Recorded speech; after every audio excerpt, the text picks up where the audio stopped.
અમદાવાદના બિલ્ડર હેમંત રૂદાણીની હત્યાનો મામલો છે। ઓઢવ પોલીસે મુખ્ય આરોપી મનસુખ લાખાણીની ધરપકડ કરી છે। આરોપી બિલ્ડર મનસુખ લાખાણીએ 1.5 કરોડ રોકડા અને એક મકાન સોપારી પેટી અપાયા હતા।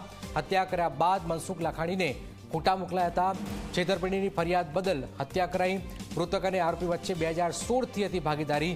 વર્ષ 2020થી 1.5 કરોડ રૂપિયા અને 16 દુકાનનો ચાલતો હતો વિવાદ અને ત્યાર પછી મોડી રાત્રે હત્યા કરી દેવાઈ હતી આ બિલ્ડરની। ત્યાર પછી કડબડાટ પછી ગયો, બંને ભાગીદાર હતા અને ત્યાર પછી હત્યા કરી દેવાઈ છે અને હવે હત્યારો આ સકંજામાં પણ આવી ચૂક્યો છે।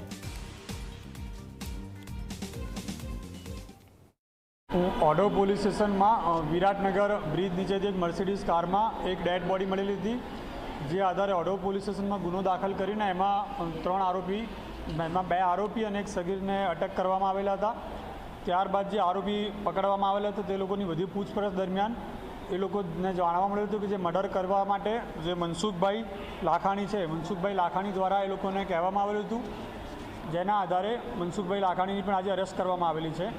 આમાંથી જે એક આરોપી રાહુલ છે, એ અગાઉ મનસુખભાઈ ત્યાંના સિક્યુરિટી તરીકે કામ કરતો હતો, જેના કારણે મનસુખભાઈએ રાહુલને આ બાબતે જાણ કરીને હુમલો કરવા કહેલું હતું।